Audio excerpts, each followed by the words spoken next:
Hello दोस्तों, welcome to my channel knowledgeable brains. और आज हम बात करने वाले हैं बेन जॉनसन्स के प्ले वॉल्ट पॉने के बारे में। दोस्तों, बेन जॉनसन्स ने प्ले पब्लिश करा था 1606 में। ये प्ले एक सटारिकल कॉमेडी है, एक्सप्लोर करता है थीम जैसे कि ग्रीड, लालच, करप्शन को। प्ले की सेटिंग्स जो है वो वेनिस में है। प्ले जो है वॉल्पोने के अराउंड घूमता है। ये पहले थोड़ी जानकारी हम करेक्टर्स की ले लेते हैं ताकि प्ले हमें अच्छे से समझ में आए। दोस्तों, पहला करेक्टर है वॉल्पोने, जो कि इस कहानी का प्रोटोगोनिस्ट है, मतलब कि मेन करेक्टर है। वो काफ़ी ज़्यादा बूढ़ा हो चुका है, लेकिन बहुत ज़्यादा अमीर इंसान है। और उसके अंदर जो लालच है ना पैसों की, वो अभी भी कम नहीं हुई है। वो एक बहुत ही ज़्यादा मैनिपुलेटिव इंसान है और वो लोगों को मैनिपुलेट करता है ताकि लोग उसे आके गिफ्ट्स दे, तोहफे दे। नेक्स्ट कैरेक्टर है मॉस्का, जो कि वॉल्पोने का सर्वेंट है। एक तरह का पैरासाइट है जो कि वॉल्पोने की स्कीम्स में उसकी मदद करता है। ये ना अपॉर्चुनिटी का फ़ायदा लेना जानता है। ये इतना ज़्यादा तेज़ है, कोई भी अपॉर्चुनिटीज़ होती है इसके दिमाग में एकदम से आइडिया आने लग जाता है। भी वॉल्पोने की तरह लोगों को मैनिपुलेट करता है ताकि इसको और वॉल्पोने को फ़ायदा हो। नेक्स्ट करेक्टर है कॉर्बैशियो, जो कि एक ओल्ड मैन है और ये भी एक बहुत ही ज़्यादा लालची इंसान है। ये अपने लालच के लिए लोगों को सेक्रीफाइस कर सकता है, अपने लोगों को सेक्रीफाइस कर सकता है। नेक्स्ट करेक्टर है कॉर्निवो, जो कि एक वेल्दी मर्चेंट है, जो कि व्यापार करता है, लेकिन उसके बावजूद भी ये काफ़ी ज़्यादा लालची है। नेक्स्ट करेक्टर है वॉल्टोर, जो कि पेशे से एक लॉयर है, एक वकील है। वो भी एक ग्रीडी और मैनिपुलेटिव इंसान है। नेक्स्ट कैरेक्टर है सीलिया, जो कि कॉर्निवो की पत्नी है। सीलिया एक बहुत ही ज़्यादा प्योर और एक इनोसेंट लड़की है। नेक्स्ट कैरेक्टर है बोनेरियो, जो कि कॉर्बैशियो का बेटा है। बोनेरियो एक काफ़ी ज़्यादा ऑनेस्ट, नोबल और करेजियस मैन है, जो कि ट्रुथ के लिए खड़ा होता है हमेशा। आई होप आपको करेक्टर समझ में आए हो थोड़े बहुत। अब करते हैं हम कहानी की शुरुआत। प्ले की शुरुआत वॉल्पोने से होती है, जो कि सोने की, गोल्ड की वर्शिप कर रहा होता है। वो बोल रहा होता है कि कैसे उसने ये सब कमाया है बिना किसी हार्ड वर्क के, मतलब कि उसने चालाकी से लोगों को मैनिपुलेट करके ये सब कमाया है। तो मॉस्का है, ये वॉल्पोने का पैरासाइट है, जैसे मैंने आपको बताया था। ये उन लोगों को मैनिपुलेट करता था ताकि वॉल्पोने को वो पैसे देते रहे, गिफ्ट्स देते रहे। इस वजह से वो वेल्दी इंसान बन गया। और अभी भी वो काफ़ी बूढ़ा हो गया है, मरने वाला है, फिर भी उसकी जो लालच है वो कम नहीं हुई है। वो अभी भी सोचता है कि किसी तरह उसके पास और ज़्यादा गिफ्ट आ जाए। तो वो मॉस्का के साथ प्लान बनाता है कि ऐसा कुछ अफ़वाह फैला दो कि वॉल्पोने जो है वो बीमार है और वो अपना इनहेरिट चूज़ कर रहा है, क्योंकि जो वॉल्पोने है उसका कोई भी फैमिली मेम्बर नहीं है। वो बहुत ही अकेला इंसान है। मॉस्का ने भी वो जो है खबर फैलाना स्टार्ट कर दिया। लोग उसके पास आते रहे ताकि जो वॉल्पोने है किसी को तो अपना वारिस बनाएगा ही। तो कॉर्बैशियो, कॉर्निवो और वॉल्टर, ये तीनों आते हैं अब कुछ कुछ गिफ्ट्स लेके, ताकि जो वॉल्पोने हैं वो अपनी जायदाद जो है वो इन लोगों को दे दे। क्योंकि अफवाह ये फैली होती है कि जो वॉल्पोने है वो मरने वाला है, क्योंकि वो बूढ़ा हो चुका है और वो उसे अपना एक वारिस चाहिए। पहला विजिटर होता है वॉल्टर, जो कि एक लॉयर है और वो एक वैल्यूबल गिफ्ट लाता है। वो लाता है एक सोने की प्लेट, कि वो वॉल्पोने का एक वारिस बन पाए। ये देख के मॉस्का और वॉल्पोने जो है काफ़ी ज़्यादा खुश हो जाते हैं कि उन्हें एक सोने की प्लेट मिल गई। जो मॉस्का है वो वॉल्टर को बोलता है कि हाँ हाँ, तुम ही वारिस बनोगे। वो इसलिए बोलता है ताकि वो और गिफ्ट्स ला सके। अब कॉर्बैशियो वहाँ पे आता है, जो सोने से भरा हुआ बैग लेकर आता है। मॉस्का और वॉल्पेनो काफ़ी ज़्यादा खुश हो रहे होते हैं कि उन्हें इतने महंगे महंगे तोहफे मिल रहे होते हैं। मॉस्का कॉर्बैशियो को एक सजेशन देता है, तुम एक काम करो, तुम अपने बेटे बोनेरियो को जो है डिस इनहेरिट कर दो, कि उसे अपने जायदाद से बेदखल कर दो और अपनी सारी जो प्रॉपर्टी है, जायदाद है, वो वॉल्पोने के नाम पे कर दो। क्योंकि आखिरकार वॉल्पोने जो है वो तो मरने वाला है, फिर तो उसकी भी जायदाद तुम्हारी हो जाएगी। और ये बात से कॉर्बैशियो अग्री कर जाता है और फिर वो वहाँ से चला जाता है। अब नेक्स्ट विजिटर आता है जो कि है कॉर्निवो, जो कि एक मर्चेंट है और वो मोती और हीरे लेकर आता है, पर्ल्स एंड डायमंड्स। अब जो मॉस्का है वो कॉर्निवो को एक सजेशन देता है। वो बोलता है कि एक तरीका है कि वॉल्पोने जो है वो ठीक हो सकता है, तुम अपनी बीवी सीलिया को यहाँ पे ले आओ। सीलिया क्योंकि एक बेहद खूबसूरत लड़की है तो हो सकता है वॉल्पोने उसे देख के ठीक हो जाए।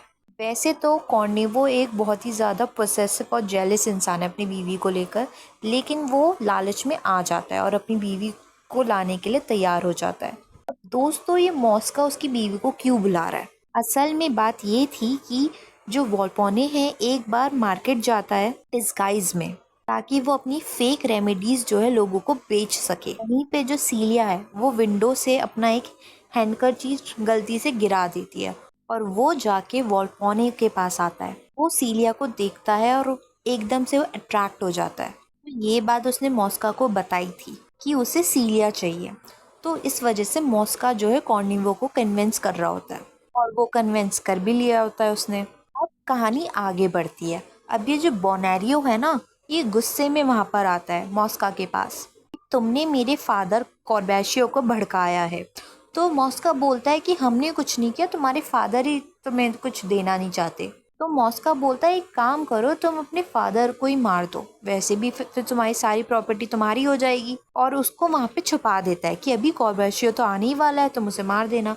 मॉस्का जो है दोनों को भड़का रहा है, इसमें उसको मजा आता है, लोगों को मैनिपुलेट करने में, लोगों को फंसाने में। तभी वहां पे कॉर्निवो आ जाता है सीलिया को लेकर। वॉल्पोने बेड पे लेट जाता है, प्रिटेंड करता है कि वो तो मरने वाला है। जो कॉर्निवो है वो वहां से चला जाता है सीलिया को अकेला छोड़ के, और वॉल्पोने जो है सीलिया को सिड्यूस करने लग जाता है। बोनेरियो जो कि वहीं पे छुपा हुआ था, वो सीलिया के चिल्लाने की आवाज़ सुनता है और वॉल्पोने का जो प्लान है वो खराब हो जाता है क्योंकि वो सीलिया को बचाने आ जाता है। वो सीलिया को लेकर चला जाता है। अब ये जो वॉल्पोने है ये सबको पता ना चल जाए कि वो बीमार नहीं था, वो लालच में लोगों को ठग रहा था। तो मॉस्को एक प्लान बनाता है।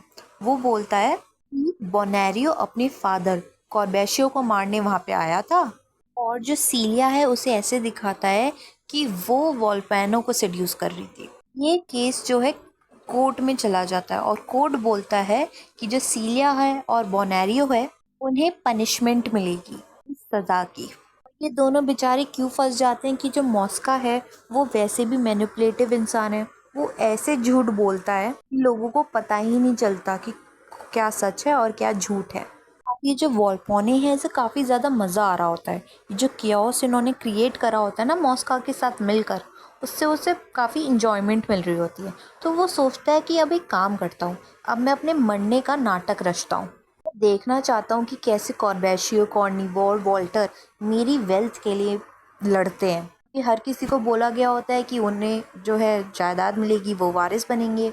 तो बस अपने इंजॉयमेंट के लिए वॉल्पोने जो है मरने का नाटक करता है और वहाँ से चला जाता है डिस्गाइज लेकर, और ये बोल के जाता है कि उन तीनों को बोलना कि जो वारिस है वो तो मॉस्का बन गया। तो जो मॉस्का होता है वो अपॉर्चुनिटी का फ़ायदा उठाता है। खबर फैल जाती है कि जो वॉल्पोने है वो मर चुका है। तो कॉर्बेशियो, कॉर्निवो और वॉल्टर तीनों भागते हैं कि हमें तो अपनी जायदाद का हिस्सा मिलेगा, हम ही होंगे वारिस। तीनों को लगता है कि मैं वारिस हूँ, मैं वारिस हूँ। वो वहाँ पे जाते हैं और देखते हैं कि जो मॉस्का है वो असल में वारिस बन गया होता है। जो सारा कुछ चल रहा होता है ना, केओस जो चल रहा होता है, वॉल्पोने इसे काफ़ी ज़्यादा इंजॉय कर रहा होता है। लेकिन ये जो मॉस्का है आखिर है तो ये एक पैरासाइट ही, तो इसमें लालच भर जाती है। वो सोचता है कि आखिर क्यों मैं ही ना बन जाऊं वारिस। आखिरकार ये सारी स्कीम्स मेरी ही तो थी, मेरी वजह से तो वॉल्पेनो इतना अमीर हुआ था, तो इस सब प्रॉपर्टी पे मेरा हक है। तो वॉल्पेनो जो है मॉस्का के पास वापस जाता है। तो मॉस्का जो है बोलता है कि तुम कौन हो भाई, मैं तुम्हें नहीं जानता, जाओ यहाँ से, ये सारी प्रॉपर्टी मेरी है। वॉल्पोने को समझ में आता है कि मॉस्का भी जो है लालच में आ ही गया। अब वॉल्पोने क्या करे, वो कोर्ट जाता है, अपनी आइडेंटिटी बताता है, बोलता है कि मैं जिंदा हूँ, मैंने लालच में इन सबको ठगने के लिए ये सब प्लान करा था, लेकिन मैं बाद में खुद ही ठग गया मॉस्का की बदौलत, और ये जो सीलिया है और बोनेरियो है इनका कोई कसूर नहीं है। कोर्ट डिसाइड करता है कि इन लोगों को पनिशमेंट मिलेगी। तो वॉल्पोने की जो प्रॉपर्टी थी, जो उसने ठग ठग के लोगों से कमाई थी, वो सारी जो है डिस्ट्रीब्यूट हो जाएगी जिनसे उसने ठगा था, मतलब कि विक्टिम्स में डिस्ट्रीब्यूट हो जाएगी और उसे इम्प्रिजनमेंट हो जाएगी लाइफ टाइम के लिए, मतलब कि उम्र भर की सज़ा जेल में। मॉस्का को धोखाधड़ी मैनिपुलेशन के लिए सीवियर पनिशमेंट मिली थी कि उसे जेल में ही रखा जाएगा। वॉल्टर, जिसने झूठ झूठ जो है केस बना दिया था लालच में, सीलिया और बोनेरियो को फंसा दिया था सिर्फ कुछ प्रॉपर्टी के लिए, उससे उसकी लॉयर की पोजीशन से हटा दिया जाता है। कॉर्बेशियो, वो सारी की सारी वेल्थ होती है वो बोनेरियो को ट्रांसफ़र कर दी जाती है। कॉर्निगो को पब्लिकली ह्यूमिलेट किया जाता है। वो एक डोंकी पे राइड करेगा क्योंकि उसने अपनी बीवी को किसी और को दे दिया था कुछ पैसों के लिए। डोंकी पे राइड करेगा और वो पूरा जो कवर्ड होगा फेदर से कवर्ड होगा, उसका मजाक उड़ाएंगे। सीलिया बोनेरियो का जो केस था, जो इल्ज़ाम लगे थे, वो उनसे हटा लिए जाते हैं, वो इनोसेंट प्रूव हो जाते हैं। यहीं पे कहानी ख़त्म हो जाती है।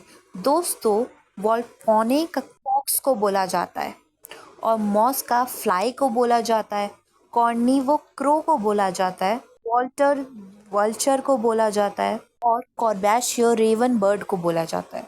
ये जो सारे एनिमल्स हैं ना, ये सब लालची एनिमल्स होते हैं। ये गोल्ड की तरफ, हीरो मोती की तरफ काफ़ी ज़्यादा अट्रैक्ट होते हैं और यही चीज़ है जो इनके नाम है, ये इस तरीके से रखे गए हैं बेन जॉनसन के द्वारा। आई होप आपको वीडियो समझ में आई हो। और वीडियोस देखने के लिए हमारे चैनल को लाइक करें, शेयर करें और सब्सक्राइब करना ना भूलें। Thank you.